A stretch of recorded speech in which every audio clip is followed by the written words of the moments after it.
A bit difficult to stop, especially in the matter of religion. People get excited and emotional. At the same time, yes. I have a question as well.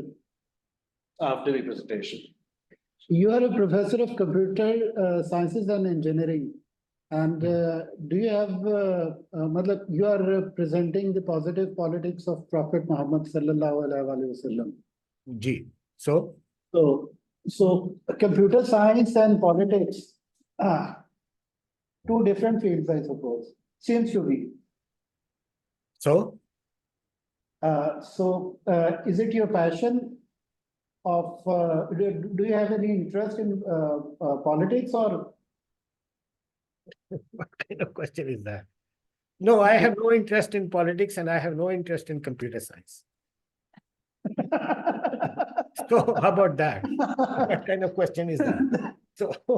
So please ask me these questions at the end, because then the public can also be amused and be happy with your questions. Right, sir. And the questions can also shed some light. So, Yeah. so I have no interest in politics. Right. So usually I like to talk about subjects in which I have no interest. A good one, sir. Well, I am from Lahore, so what do you expect? Thanks God you're not from the Faisalabad. Yeah. Yes. So, in which area you belong to in Lahore? Yeah, Baijan, I am trying to focus on the presentation. Right. I belong to Bhati Loari. Oh, wow.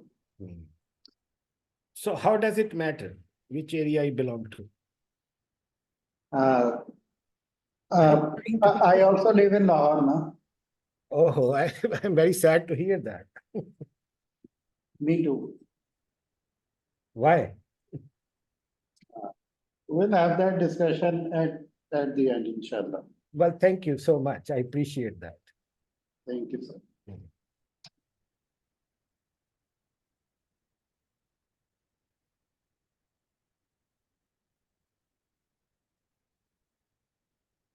I am putting I still have to do some touch-ups, and then these critical questions come in. I am kind of astonished. So hold on, please. Do we still have 2 minutes? No. Yes, please take your time. Oh,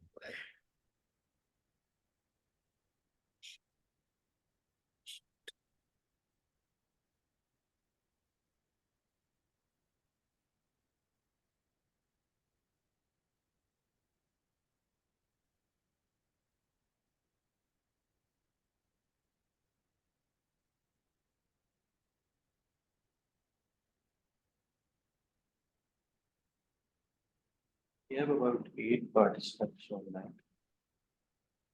And are we expecting some faculty members? Yes, we are. If we can wait for like 5 minutes, it would be better. we can wait. I am still trying to do touch-ups. Oh, that's great. Dr. Isaac in class, but she early goes.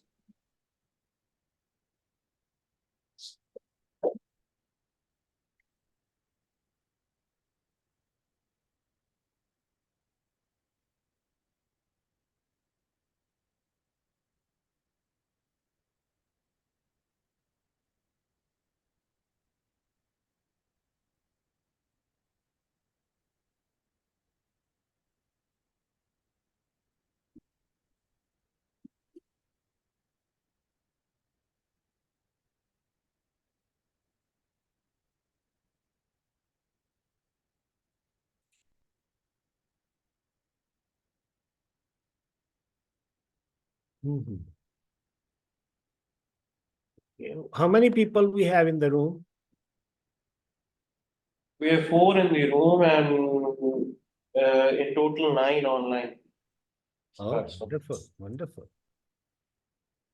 That's a lot. I am encouraged. Good to know that. I thought we had him in person. Really? Huh? वो उनको visibility भी अच्छी ओह, आएगी अच्छा, और वो आवाज भी आपकी जो है ना वो loud and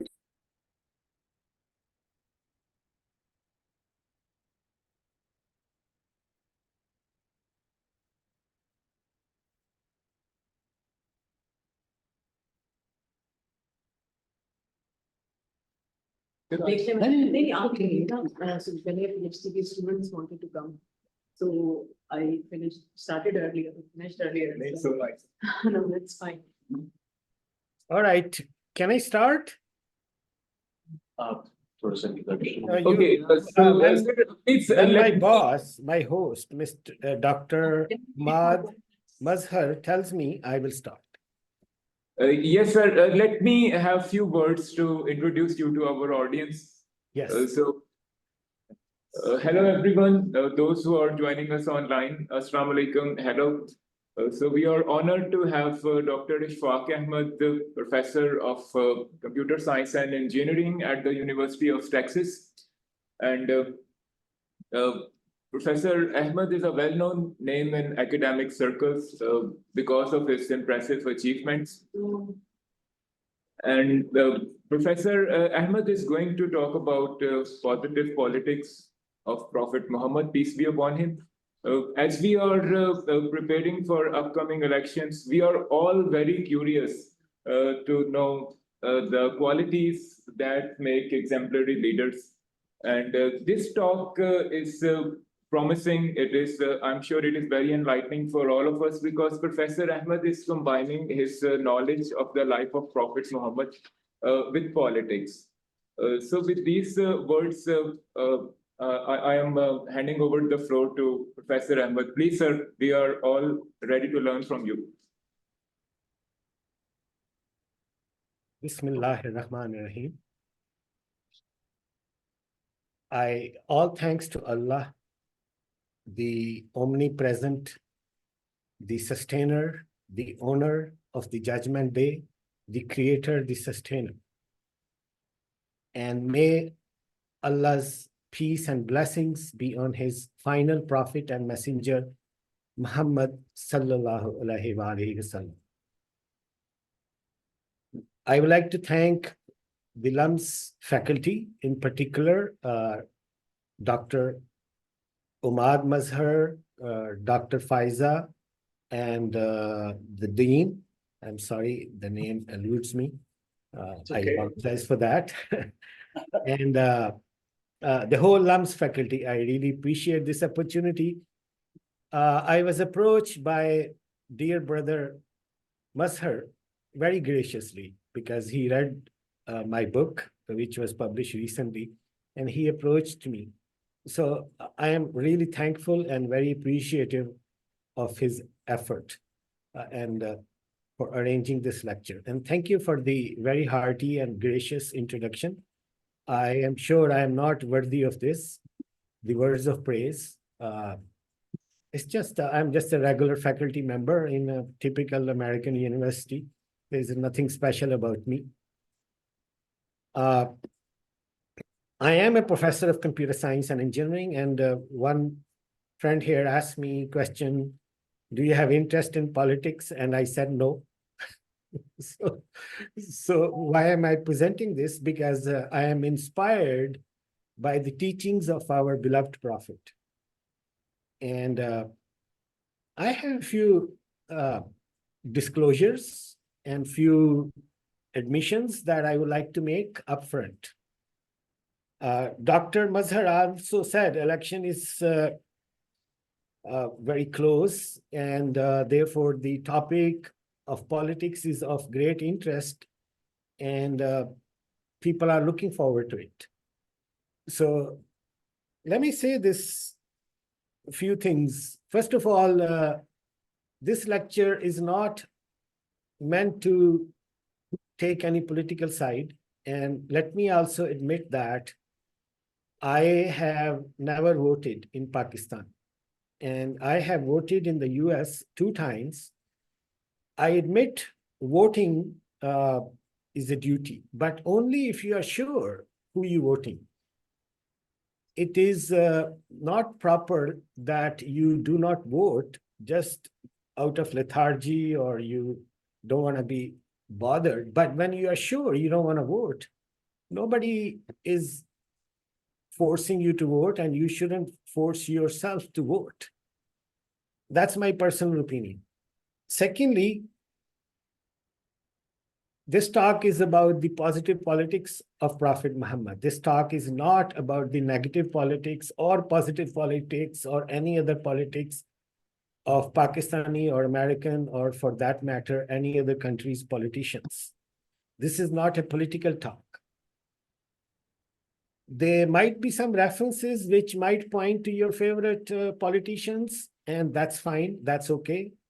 I am not going to mention any names, but those names, not names, the attributes of some of the attributes of some of the politicians may come up, and you might think I'm referring or insinuating to certain politician. If that's the case, my intention is not that.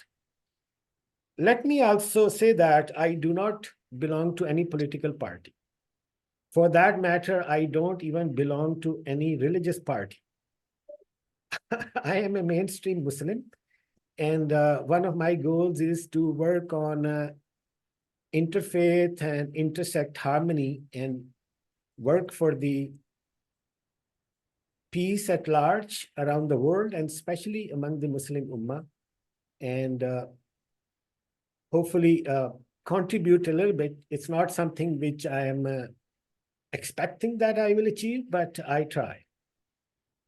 Another goal of my lectures is to bring the youth towards Islam and tell them how beautiful and how truthful our religion of Islam is from A to Z. It's the entirety of Islam which is comprehensively true and free of any iota of falsehood or superfluous stuff or any misguided or any other fallacy.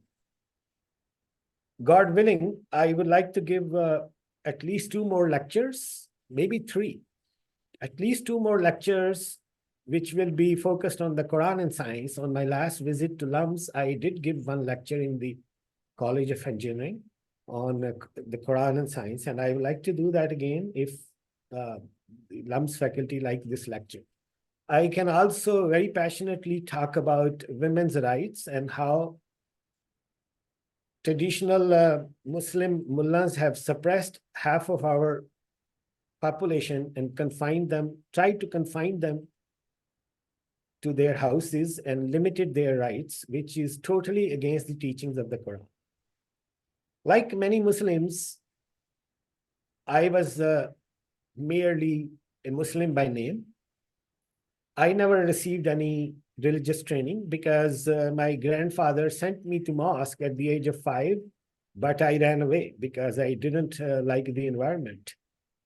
And it remained in my mind. My early religious training was very informal, and my namaz and Quran was taught to me by my uncle, not by a religious scholar or anybody. But it was about 7, 8 years ago when, after having done extensive research in computer science, written hundreds and hundreds of papers, I realized that I was not focusing my effort on the right cause. And some of the turnoffs which I can share with the youth who are turning into atheists and agnostics is the fake talk by many Muslim scholars. And don't get me wrong, there are a lot of great Muslim scholars. But many of them talk about things which actually are not true representation of the glorious teachings of Islam. So I decided to discover Islam myself about 6, 7 years ago. I ended up writing the book, The Perfect Human, Muhammad Sallallahu Alaihi Wasallam. So this talk actually takes motivation from my book. So that is the context. And I shall be referring to my book from time to time. Inevitably, this talk is not about presenting my book. This talk is, as the title says, the positive politics of Prophet Muhammad. So that being said, we start with the verse of the Quran. لَقَدْ كَانَ لَكُمْ فِي رَسُولِ اللَّهِ أُسْوَةٌ حَسَنَةٌ لِمَنْ كَانَ يَرْجُو اللَّهَ وَالْيَوْمَ الْآخِرَ وَذِكْرَ اللَّهَ كَثِيرًا. This is the ayah from Surah Al-Ahzab, the Confederates. There has certainly been for you in the Messenger of Allah an excellent pattern for anyone whose hope is in Allah and the last day and who remembers Allah often.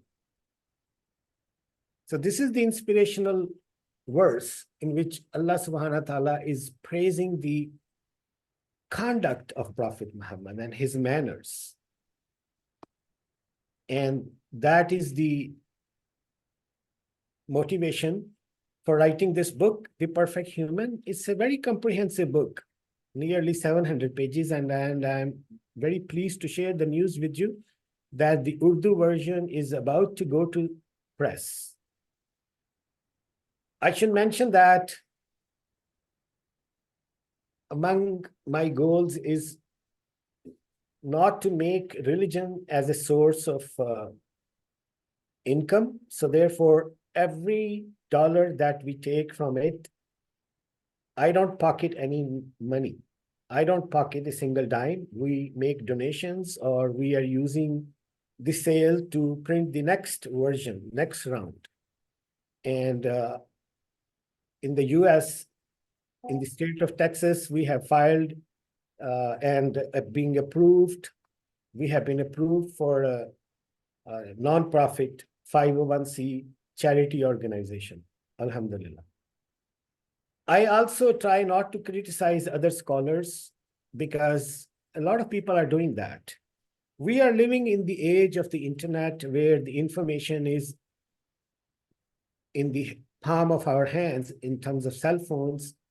These are the blessings of this technology, that we have the Quran in the palm of our hand now. We can search anything. These are the benefits of the technology, but there are also pitfalls of the technology because our religion has become the sort of a playback for a lot of Muslim scholars. YouTubers are the next generation of Muslim scholars who are arguing with each other in frivolous matters and declaring each other wrong and kafirs and whatnot. So I try not to engage in any personal discussion. I also stay away from ritual matters. I am not a religious scholar who knows everything about Islam. I am myself a student. I focus on the scientific aspects of the Quran, and I focus on women's rights, and I focus on educating the young generation to follow the examples of the Prophet. And these are my focus points in my education. So I describe to you first the life of the Prophet in terms of the book chapters of The Perfect Human. Part 1 of the book is composed of 53 chapters, which are listed here. It's not possible to read out all these chapters, so I clustered them. The first 2 chapters are describing the pre-Islamic era, the history of Mecca. It connects a lot of dots together. Before Islam, it describes a lot of historical context by taking verses from various Bibles, the Torah, the Pentateuch, the Genesis, Deuteronomy, Leviticus, Numbers, and Exodus, the Gospels, John, Luke, Mark, Matthew, the book of Psalm, the book of Isaiah, the book of Enoch. And it describes how our Jewish and Christian friends have ignored or turned a blind eye to the verses which are pinpointed in their description of future prophecies about Prophet Muhammad sallallahu alaihi wasallam and Islam and Mecca and Medina, the mountains in Mecca, the mountains in Medina, the desert, and so many other factors. Children of Kedar, the children of Prophet Ishmael, and the ancestors of the Quraysh, the prophet's tribe. There are so many prophecies in the Bible. And the next few chapters, 3 to 6, describe the early life of the prophet, basically 40 years before he was bestowed upon the prophethood. And then the next 14 chapters describe the Meccan life of the prophet, the first revelations, and then all the struggle which happened in Mecca, and how the prophet faced all these extreme difficulties and persecution and endured extreme hardship. And then the turning point, the voyage, the hijrah, the migration, and then next 6 years, extreme struggle, establishing himself by fighting battles to defend himself and his ummah from extermination. And then the last few chapters which lasted about 4 years, those saw the tremendous exponential success. And then once his mission was over, he left this world. So this is the distribution of these chapters into various aspects of the prophet's life. And then part 2 describes a unique analysis of Prophet Muhammad and his qualities. I wrote down 100 human attributes of the Prophet ﷺ, which are listed alphabetically. Each quality has a page or half or 1 page describing why and how the Prophet had that quality. And I described 3 synonymous words to fully describe the meaning and context of that quality. So these are listed alphabetically, and 51 to 100 are listed here. And by listing these 100 attributes, I make the claim that the Prophet ﷺ was a perfect human being, because all these qualities describe the full benchmark of human behavior and human perfection. He excelled in each of these qualities. And when I'm describing these qualities, at the end of each quality in my book, I describe references to the pages of part 1 to give examples which support this particular quality. So for example, if I'm describing time manager, quality number 88, at the end, first I make cases through verses of the Quran and also mention authentic hadith. And I describe how the Prophet ﷺ excelled in time management. And then at the end, I give references to pages of part 1, different events. So 1,200 events in part 1 are bookmarked, which are then distributed among these 100 qualities. So there is some computer science clustering and data analysis is coming. So that is the context. Now, I'm still not talking about politics, and I'm sure you are eager to hear, okay, what about politics? So I describe these qualities, and then I say, well, let's see, gee, what are the qualities which are required for good politics? Can you guys, the audience, go over some of these qualities and tell me which qualities are required for good politics? Actually, too many. Yeah. Too many, because all of them, it seemed like all of them, All of Yeah, and which makes it impossible for us to give this lecture. So we have to make some compromises, because when I'm describing the politics of the Prophet, I want to be methodical, procedural, and algorithmic, because after all, I am computer scientist, and I have to use an algorithm or a methodology. So what I did was I picked some qualities which I think are totally crucial. And I picked those qualities such as action-oriented, authentic, commander, communicator, consistent, decision maker, delegator, diplomat, disciplined, equalitarian, facilitator, flexible, just, knowledgeable, listener, loyal, negotiator, planner, prudent, respectful, risk taker, selfish, supportive, tolerant, truthful, and visionary. Wow, that's again too many. I don't think we have time for this, even though I can cover it, but we will be staying here for 3 hours, and I don't want to be a sinner to make you miss your Jummah. So we are going to make some compromises. We are going to see which ones are more important. Action-oriented, very important. Because people speak, politicians say things, but they don't do it. So it's very important. It's also critically important for politicians to be authentic. Commander, okay, somebody else can do it. Communicator, yes, we know everything requires communication. Consistency, very important. Okay, we can make a compromise. So we can cross those qualities. That doesn't mean they are not important, but we are picking more important ones. So decision-making is very important. Delegator, somebody who assigns jobs to other people, is very important. And diplomat is very important. Discipline is required, everything. Okay, we can get away with discipline. Equalitarian, facilitator, we can give it second priority. So knowledgeable, has to be knowledgeable, everyone. Listening is a good thing, but you know, and so on and so forth. So I try to narrow down the list by choosing the qualities which are more important than the others.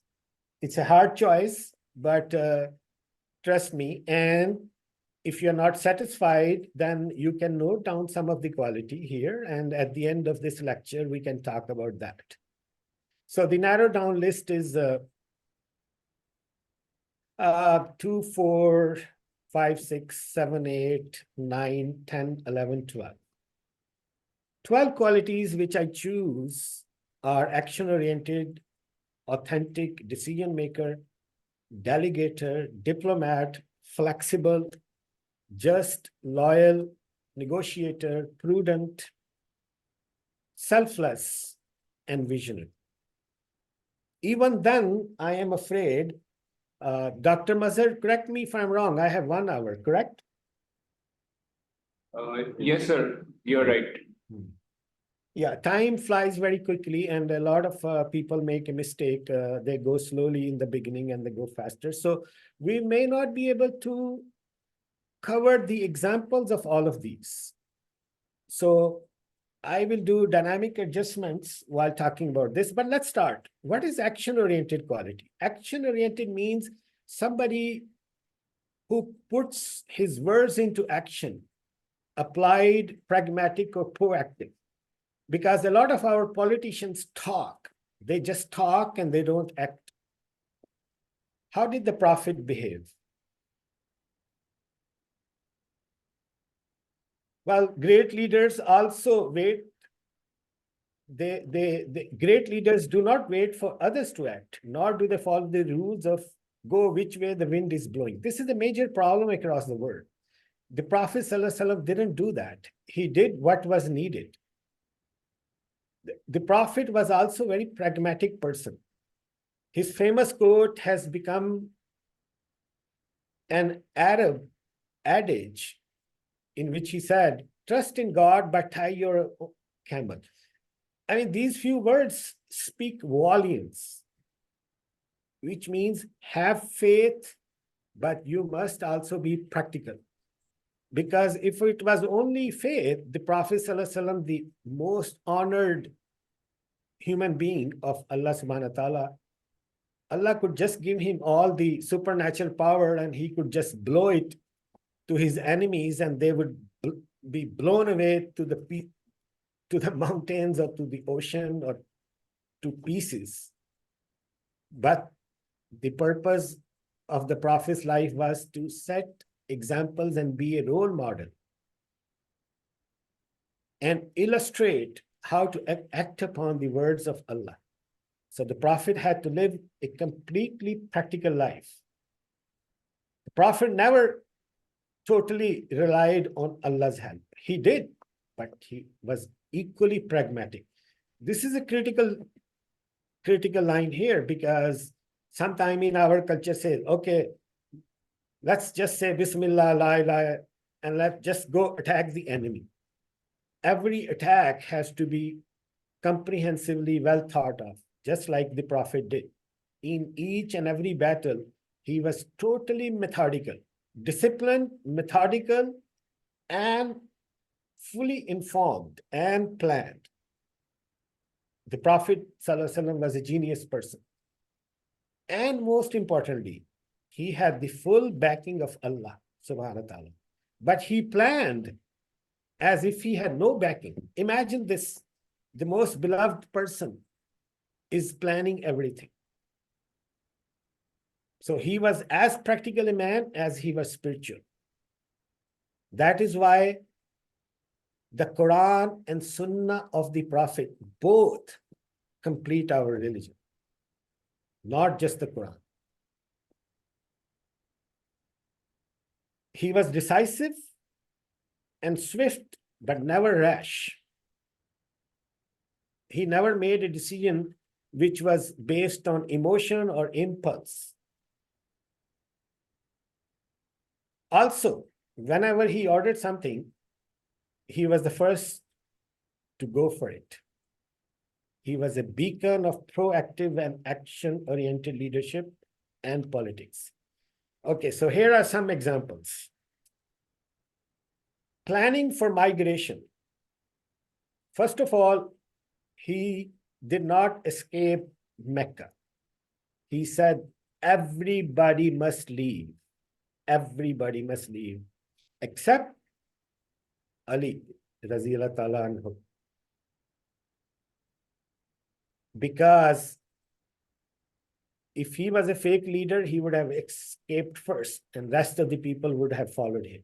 He went at the end. The second is the siege of Banu Qanuqa. The siege of Banu Qanuqa is given in details in my book, in which he negotiated with them, and that when they did not listen to him or did not surrender, he laid the siege, and despite all the pressures, especially from Ibn Ubay, the Prophet did not relent. Once he said these words, he would stick to his words, and he would not, sorry to say, make U-turns. Now, preparing for the Battle of Tabuk. The Battle of Tabuk happened towards the, just like 2 years before he left this world. And that was a battle which was not really a battle, but it was a sort of a boot camp. It was a retreat. It was a physical and mental preparation of all the Sahabas so that they could become the teachers of the next generation. He took them on expedition towards the Syrian border to meet the mighty Roman Empire. So this was like your prophet calls you. And when he said that, he really meant it, because he said, no adult male will be left behind unless somebody was really sick or disabled. Any healthy person will have to go there, go on this expedition, and still many people try to make excuses. But the Prophet put his words into action. Another example is digging the trench. Once it was decided there were only 6 days left, and they had to dig out 2 large chunks of the trench. The cumulative length of them exceeded 3 miles, and they ran from east to west on the north of Medina, and north to south to the west of Medina. And this required comprehensive planning, and the Prophet put his words into actions by dividing the engineering task among more than 3,000 people, including young adults, women, men, everyone who could do digging. They had to, because the timing was crucial. So the Prophet made a pretty good calculation, how many people will dig, how many feet, and how many groups will do how many, and they all work in like parallel. So it's like parallel processing, multitasking. And the best example of putting his words into action was that he was the first who took his shirt off, put on a piece of fabric around his waist as a skirt, and took the pickaxe, and started digging. Just imagine how many leaders of today would do that. They order and then they go back in their luxury cars into their comfortable palaces. So these are some of the examples. The next quality is being authentic. Being authentic means what you preach and what you claim you believe and what your actions are. So there's a wide gap between words and actions, not the Prophet Sallallahu Alaihi Wasallam. There was no gap between his Aqidah and his Amal. In fact, one verse of the Quran says, believers, why do you say one thing and do another? Any variance between his words and conduct was never to be found. Never.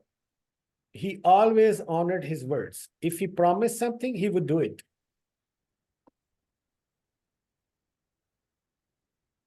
With his behavior of demonstrating a stamp of consistent authenticity, he always kept commitments, contracts, and bargains, no matter what. Never broke his contract, never breached his words, never nulled his commitment, never failed to keep his promise. So you do it once, you break your record. And that is a good politics. One of the best examples of his promise is when he made the first pledge and second pledge with the visiting Ansars who were visiting Mecca for pilgrimage, and the Prophet at that time was struggling with the how to defend the persecution of the Meccan Quraysh, and he was trying to make new partnerships. When he made this pledge with the Ansars that he would migrate to Medina, they said, what if you're successful, then what will you do? You will go back? And he said, no, I will never go back. I will spend the rest of my life with you. And he did. Even during the conquest of Mecca, the Ansars became fearful that the Prophet was now successful. He was victorious. He had conquered his beloved Mecca. He would continue to stay in Mecca. He would not go back with them. But he said, no, I will keep my words. At that time, he also prayed to Allah. He said, Allah make people love Medina as much as they love Mecca. And subhanallah, people love that. Even though Mecca is our most beloved place, people love Medina as much as Mecca. Both have different atmosphere. If those of you who have been to Hajj and Umrah, you know what I'm talking about. Both places are equally loving. And before the Prophet migrated to Medina, Medina was nothing. In my book, I call Medina before the Prophet went there, hornet's nest. It was in a dismal state of civil war. The Prophet fixed all those problems and turned Medina into the most beloved city and most crime-free city. It's the most friendly city in the world still, even after 1400 years after the Prophet. So the Prophet kept his words. The other example of the Prophet's authenticity is the answers that he provided to Jewish scholars who asked him 3 questions, and they told the Quraysh, if Muhammad answers these 3 questions, he is an authentic prophet. But if he doesn't, he is a falsifier. Allah subhanahu wa ta'ala descended Surah Kaf to him, in which all 3 answers were provided correctly, which established the authenticity of the Prophet. There were many tests on the authenticity of his prophethood, and he always turned out to be authentic. The truce of Hudaybiyah. Immediately after the truce of Hudaybiyah, there were problems. The problems were not for the Quraysh, but for the Prophet, because people defected from Mecca to Medina, and according to the truce, the Prophet had to return them. Even though they had converted to Islam, they begged the Prophet to let them stay. But the Prophet ﷺ said, I cannot. Allah will make some way for you. And it turned out to be Allah made ways for all of those people who tried to defect, and the Prophet turned them. In fact, 1 year after the truce of Hudaybiyah, the Quraysh were begging to cross that clause. They realized they had shot themselves on their own foot. So they begged the Prophet to cross that clause and let people who wanted to move from Mecca to Medina, let them stay. And the Prophet agreed. So he was always a mercy to mankind, even to his enemies. The Prophet ﷺ never cursed anyone. The worst enemies of the Prophet, such as Abu Jahl and Abu Lahab. Abu Lahab was cursed in the Quran, so the Prophet didn't have to. The Prophet never prayed for anybody's hellfire, never.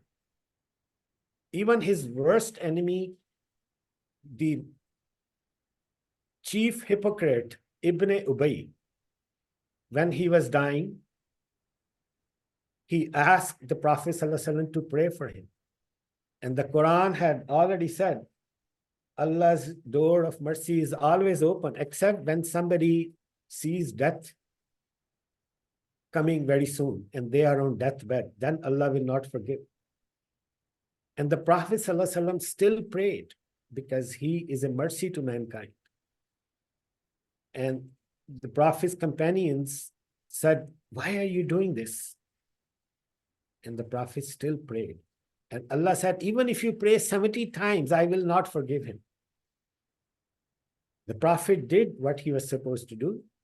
He was a mercy to mankind. He prayed. The rest is up to Allah. Another quality of the Prophet for good politics is decision-making.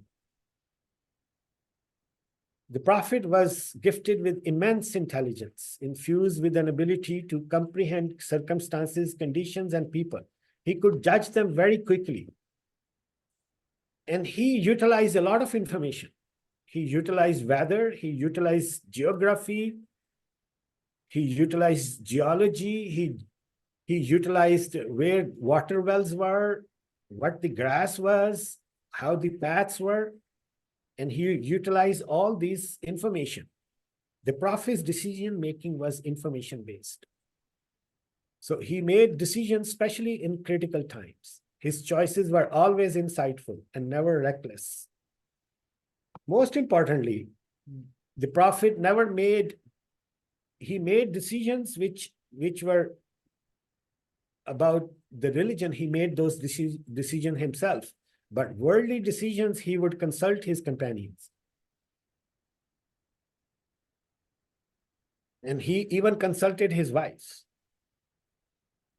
So his ability to resolve issues and make judgments in complicated situations was very, very impressive. An example is when the Quraysh were about to fight, when they were rebuilding the Kaaba, they wanted to put the black stone back into its original position, and many tribes came on the brink of a civil war, and the Prophet ﷺ amicably and very intelligently resolved the issue.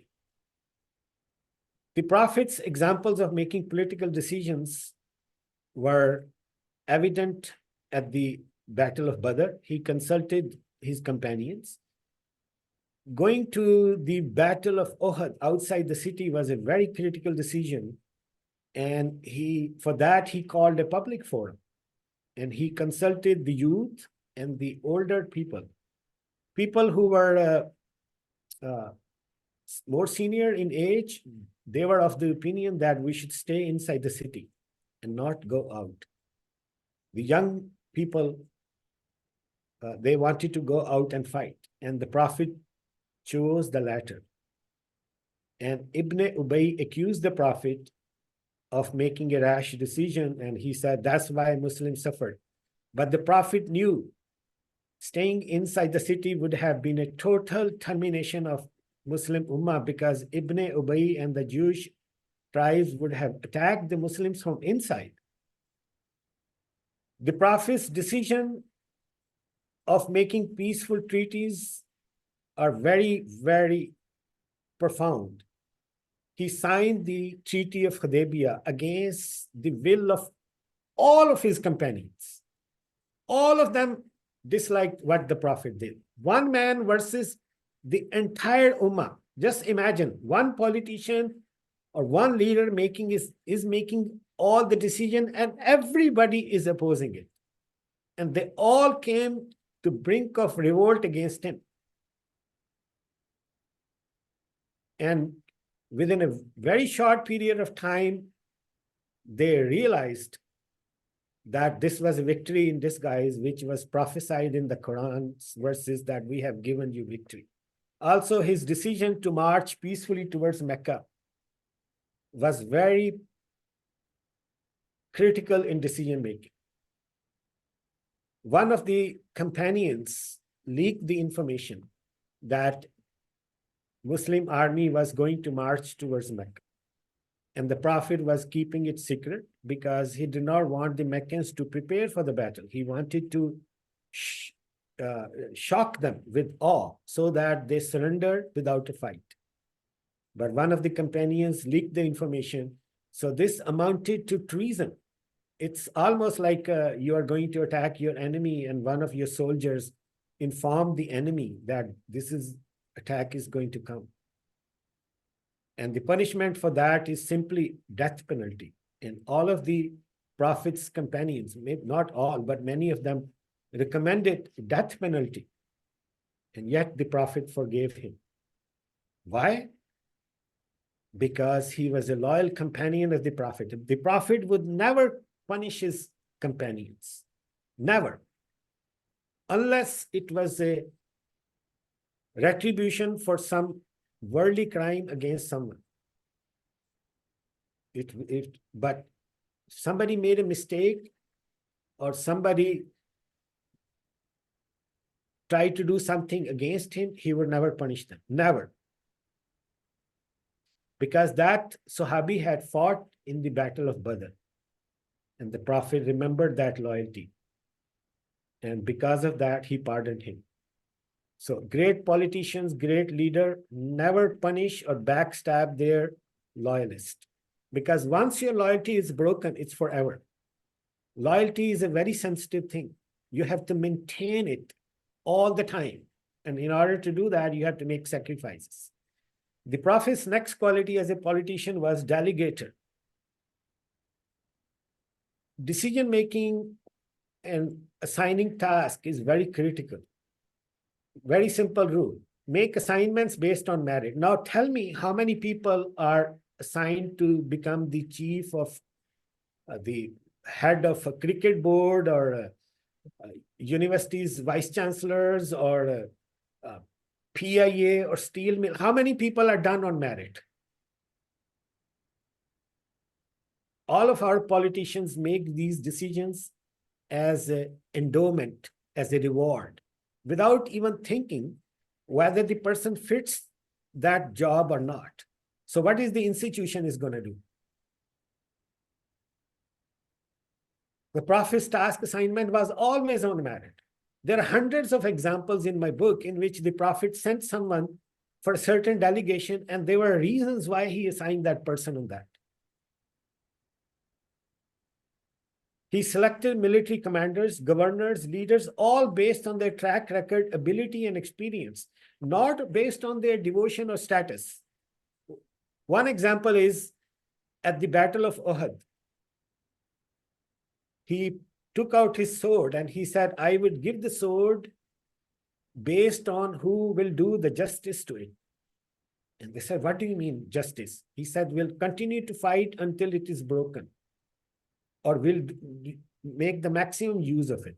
So many Sahabis expected the Prophet ﷺ would give the sword to him because of their status.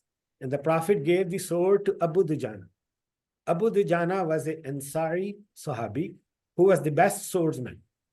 So it was based on skills, not on status or honor. The Prophet ﷺ also made Usama ibn Zaid the chief of the army going towards the Byzantine to fight the mighty Roman Empire. And he was only 20 years old. So a lot of experienced Sahabis complained that he's too young. And the Prophet said, no, I am giving it to him because of his skills. He is as skilled as his father, Zaid ibn Haritha. Also, he appointed Bilal based on his best voice. So all of these examples testify. At the Battle of Tabuk, he took everyone with him except Ali. And people again started spreading rumor. Oh, the Prophet's relationship with Ali is spoiled. Dr. Ishfaq, Yes, sir. can we ask a question? At the end, please, but go ahead, then the clock will You're stop. 45 minutes into it. Yes, go ahead, go ahead. So very useful work. I think we need more conversations on those lines and learn from the life of Prophet. What's the question? Yeah, so the question is, whatever you're telling is a set of behaviors. And you're giving examples to establish the existence of those behaviors in his life. So I was thinking, and as a result, you have a very long list of behaviors. So, so have you considered some of the underlying, maybe some values or some factors? I don't know what should we call them. What is the question? This is a debate. What is the question? We decided we're going to put the questions at the end. And it seemed like you are clarifying a lot of things. So I don't get your question. So Dr. Ishfaq, you have taken 45 minutes. Give me a few seconds to ask the question. So let me come direct to the question. So, so now the question is that, have you considered to identify some of the factors, maybe some values that underlie these behaviors? The values are truthfulness, authenticity, merit, speaking truth, consistency. More lecture is coming, brother. Okay. Yeah, So the lecture is not over. Don't mind. No, there's nothing to mind. So there's a diplomat. The Prophet had the quality to talk to people with diplomacy. He used all these skills. So the example of that is the Covenant of Medina. In my book, I describe the Covenant of Medina more clearly than any other book you will find. So this required a lot of research. Of course, I didn't create it myself, but I had to write it very clearly, the 49 clauses, because if you read other books, it's unclear.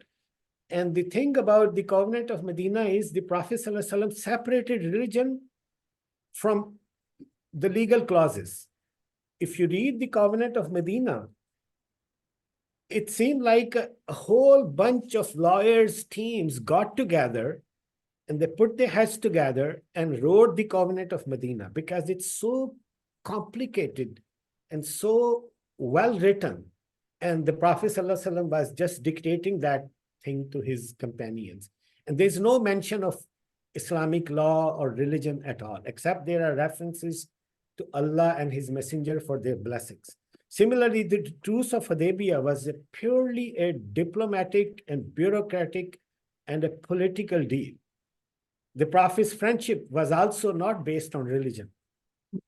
And the letters he wrote to the rulers of the world, they are all examples of his diplomacy. Being just. So just what could be better value? So my friend who asked this question, what could be better value than being just? I'm not sure what values he's asking for. Being just is probably- pardon me? Probably this is more of an ontological difference that, you know, you're looking at the behavior. I wanted to identify some of the underlying factors that lead to these behaviors. I'm not sure what you mean. The factor is justice. So justice is the mainstay of Islam. That's where the ground is.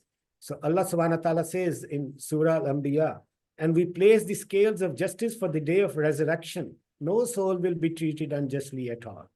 And if there is even the weight of a mustard seed, we will bring it forth. And sufficient are we as an accountant. So this is our value, brother. Another verse emphasizes weights and justice. Stay away from an orphan's property, except with the best intention before he comes of age. Give full measures and weight according to justice. We never charge a soul with more than it can bear when you speak. Observe justice, even though it concerns the close relatives. And that's the best value. And fulfill the covenant of God. This is what he has enjoined upon you, as you may take heed. Verse number 188 of Surah Baqarah describes clearly, pinpointedly, do not bribe judges, lawyers, rulers, bankers. These are the words which are actually used, the rulers and authorities. Do not bribe them and do not wrongfully devour a part of each other's wealth. My own property, which I bought, was confiscated, taken forcefully through fraud by one of the property developers. So I am myself a victim and I hold no grudge against him. That's not why I'm giving the talk, because I just recovered my minimum money and Allah multiplied it for me. But this is a common practice. These are not the values that we adhere to. So being loyal means dedicated, dependable, faithful. Loyalty is one of the great human virtues and it is a value. So it's not a behavior. Loyalty is a virtue and it's a value. Great leaders and politicians keep their loyalists assured of their safety and security. The Sahabas were totally loyal to the Prophet. And you know why? Because he was more loyal to them. So there are countless examples, and he never punished anyone, never scolded those who left the Battle of Uhud. And he even did not want to punish Ibn Ubay. Negotiator kind of overlaps with the diplomat. We are running out of time, and I would love to leave some time for my very anxious friends who want to ask questions. One of the quality of the Prophet is being prudent, which means careful, cautious, and measured, not being rash. And the Prophet relied on sensible and practical decision-making before counting on supernatural miracles from God, which he sometimes received, but he never depended on a miracle. I have analyzed all the battles the Prophet fought, and miracles happen in each of those battles. the lesser known battle, the Battle of Hunain, was a total miracle because it was nearly impossible how the Muslims who got trapped surrounded by mountains full of archers, how could they defeat that army? This is a miracle. But the Prophet never relied upon it. He always collected information. So there are many examples of that. Selfless. Being selfless is a virtue, it's a quality, it's a value which politicians should have. Most of today's politicians are narcissists. And worse yet, people are supporting them. And the degree of narcissism is constantly rising. Most people are selfish to a certain degree, which is a reality which is fine. But if they are totally selfish, then they are blinded by their selfishness and their narcissism. Many of them want to become world leaders. They become final gods or semi-gods, and they want people to worship them without even using the words. And that is a very sad reality. The Messenger of Allah was the most selfless person that we know. One reason is he never took revenge on anyone who did any harm to him. Never. His whole life is a proof of that. The Prophet was visionary. The vision and outlook of the Prophet, coupled with his incisive and political genius, were guided by Allah to help establish his name on the earth. And even the Quran says about the Prophet's vision, Allah will fulfill his messenger's vision in truth. A vision starts with a plan or strategy, but can lose its course and clarity due to apathy and insouciance. However, the Prophet ﷺ never lost it. He always had a pragmatic plan.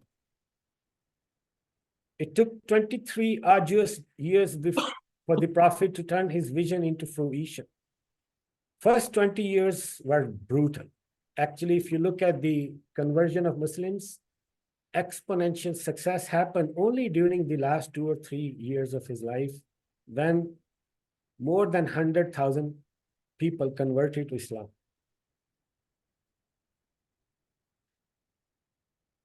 So we are running out of time, and I would hate to go over time, but I have come up with 10 ayats from the Quran, which I think are the pillars of positive politics. One is the ayah from the Surah Consultation 42:38. It is saying, make your decisions through consultation, which actually means democracy. So this should be a principle of good politics. The second is justice. So these are again values.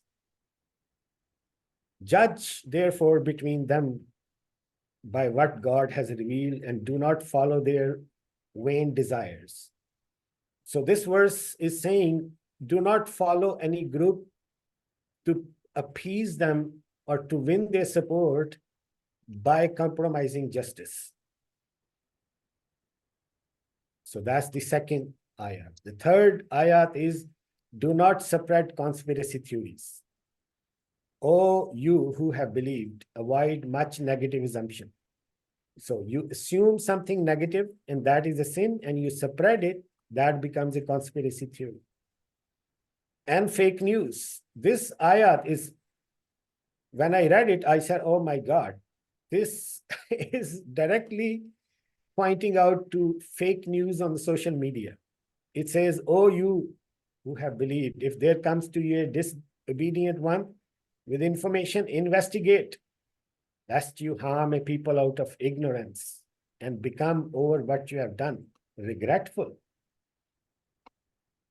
Ayah number 4. Do not practice bullying. O believers, do not let some men ridicule others. They may be better than them, nor let some women ridicule other women. They may be better than them. So both males and females, Allah is telling them not to ridicule others. So look at today's politicians, how they are ridiculing each other by name calling. And do not defame people. Do not defame one another, nor call each other by offensive nicknames. And don't be boastful. Indeed, Allah does not like those who are self-deluding and boastful. The Prophet ﷺ has authentic hadith on arrogance being a negative value, negative virtue, and Jesus had similar hadith. Don't be arrogant. God does not love arrogant and boastful people. And do not tell others something and you do something different. Why do you admonish others to do good and forget yourself? Yet you read the book. Will you then not understand? The Quran is actually challenging those people. Also, the Quran says no soul is responsible for the sin of other souls. However, there is one condition in which one soul becomes responsible for other souls, and these are politicians and leaders who misguide people. On the day of judgment, they will become responsible for other people. This is what this verse is saying. So with these 10 verses, I would say, I am often asked, so who should we vote? What do you think? So again, I'm not naming any politician, but I have come up with a simple methodology. Suppose you have 3 politicians. So there are 10 ayats, so make a matrix. So give them scores to each politician according to certain ayat, whether he or she is following this ayat. So give them scores, for example, 0 for poor, 1 for satisfactory. Hey, I am a computer science professor, so 3 for very good, 4 for excellent. So give them score. So look at ayat 1, what it is saying, and see, okay, I have 3 politicians.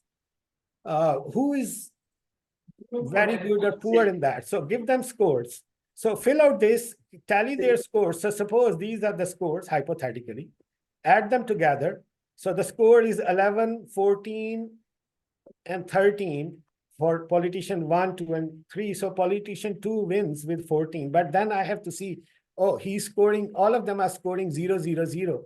Do I want to vote? Okay, if I'm compelled to, then I will probably use this methodology. So with that, I like to wrap up my lecture. Questions? Dr. Many thanks. This is Fazal Jawad, and a personal thanks for sending me a copy of your book. That's very kind of you, and I've started reading it. I started with part 2, and I'm going over the various qualities of the Holy Prophet in part 2. I think this is wonderful. I just have a couple of comments. One Yes, comment is when you talk about the various qualities of the Holy Prophet, you do not, I mean, you do talk about he's a risk taker, he's this, he's that. You know, a term that is widely used, chivalry.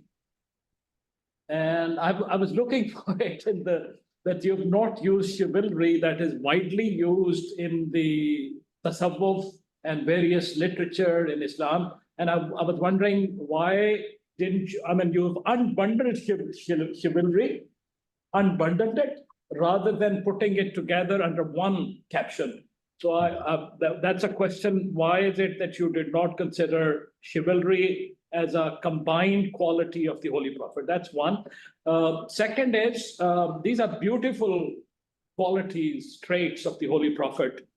I would like to learn, why is it most of these qualities are not being reflected in the Muslim Ummah? What is it? Where are we deficient? And what can be done that we start imbibing and taking these attributes and, they should be reflected. Why is it we're so deficient on virtually all of the attributes that you're talking about? And thank you very much for this talk. Okay, so chivalry. So see, the thing is, I cannot have possibly everybody's favorite word in there, but there is a synonyms. There are several synonyms of chivalry Some of them are given in the dictionary. Polite, courteous, gracious. So the names which convey the similar meaning, English is a very complex language, so I cannot possibly have every word. So there are 100 qualities and 400 unique words. They were very difficult to choose because they don't overlap. And each of these three synonyms have to be exactly according to the primary word. So this was a very complicated task. So I cannot possibly have everybody's favorite word in there, but the equivalent synonyms, like some of these I mentioned, they are given in some way. With regard to your second question, why we are not that? Because we don't read the Quran and we don't follow the practice of the Prophet ﷺ. In practice, we only speak slogans. We are ready to kill anyone who doesn't belong to our firqa. We are ready to become Ashke Rasul and quash anyone who says who's accused of any derogatory word. We are ready to tell other scholars that they are wrong. We are ready to continue to do all the sins and go to Umrah and assume all of our sins are forgiven.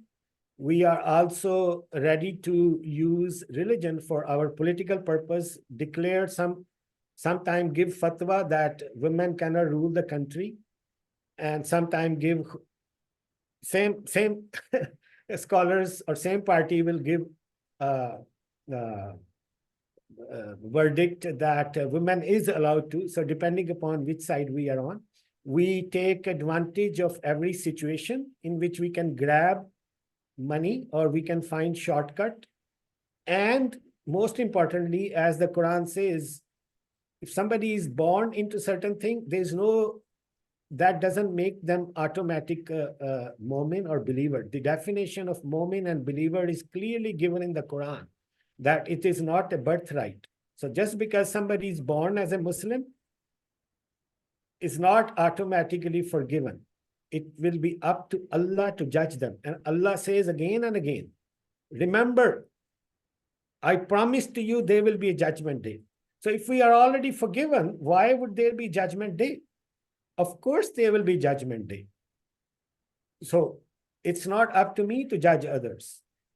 My problem is I am myself not clear about my fate.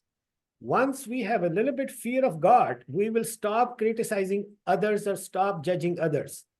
We will be terrified of our fate. And we will all be focusing on improving ourselves rather than thinking, where is this holy man going to come and fix the whole country? Oh, this is the only politician who is honest and he was going to fix the country. He is not going to fix the country. No politician is going to fix the country. And this world will remain like this. It's not a utopia. Allah created us as a free will species. And that is the price we have to pay. Surah Baqarah says, Adam and his descendants will continue to spread corruption.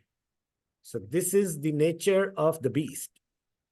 But Allah subhanahu wa ta'ala has given us the Quran and the perfect example of the Prophet sallallahu alaihi wasallam as a gift to learn from that and seek our own salvation. Sir, we have another question from our online participant. Ji Sophia, please go ahead.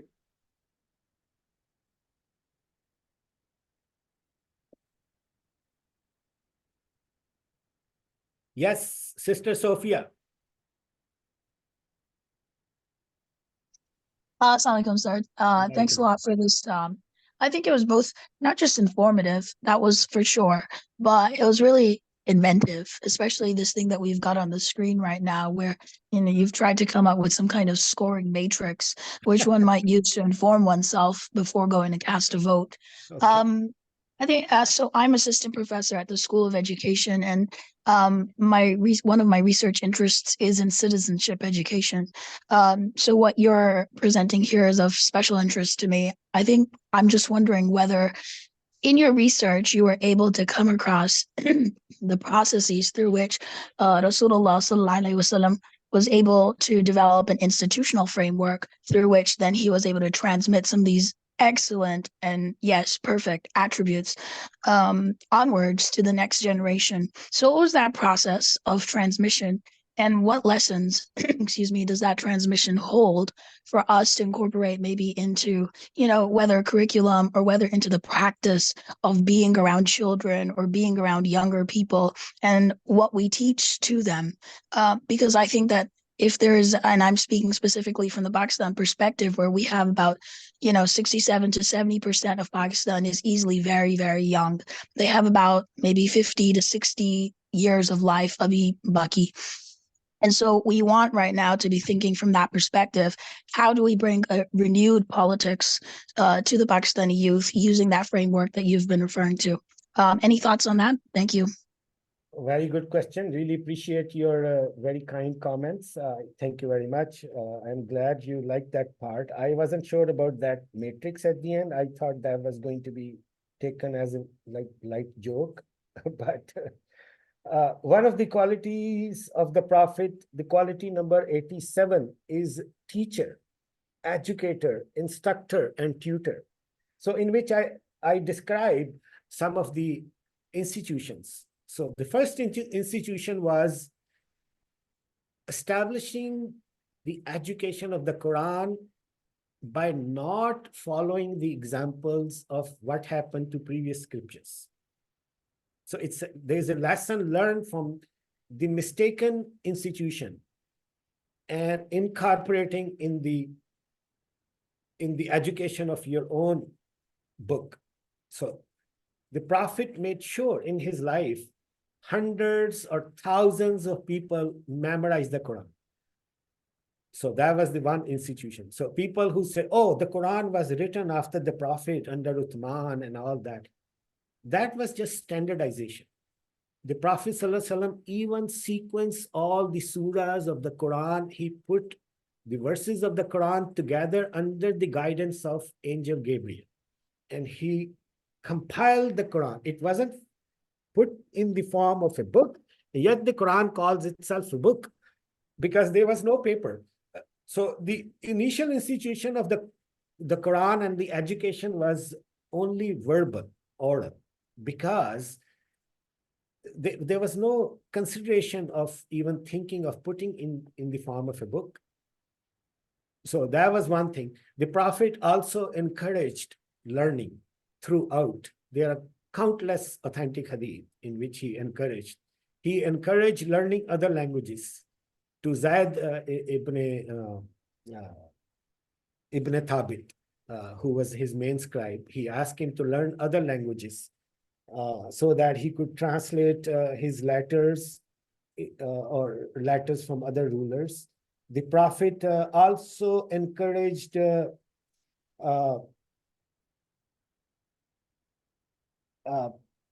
preparing the next generation of Sahabas, the next generation of teachers. The Prophet also emphasized women's education. Each of Prophet's wife was an institution. If you study their lives, it's not that they were just sitting home. Each one of them was occupying some institution. For example, Salama was bringing the plight of women to the Prophet ﷺ. Aisha was memorizing hadith. Hafsa was focusing on the compilation of the Quran. Zainab was focusing on charity. Similar wives were doing some institution, etc. So I hope I answered some of your questions. And there are other references with regard to the Prophet's quality as a teacher. There are other examples of training and making children learn. He also emphasized their teaching physical activities to children. He said, teach them horseback riding, teach them physical fitness, teach them archery and other sports. So it's a well-rounded education. So I hope I answered, but great question, sister. Thank you so much. Okay, sir, I think we are approaching the time of Juma prayer. So with immense gratitude to you and to all our participants, to our Dean, Dr. Jawad, and our research team, Dr. Faiza, I think we can end this session here. Well, thank you so much, especially to you, Dr. Mazhar. You arranged all of this. It's my pleasure. You found my book and you read it. It inspired you. It made me so happy. So please spread the word. Definitely, sir. Definitely. And do invite me again. Next time I'll talk about the Quran and science or women's rights. And next time I will be less unrestrained. Okay, sir. Okay, thank you. Okay. Thank you. Assalamu alaikum. Wa alaikum assalam.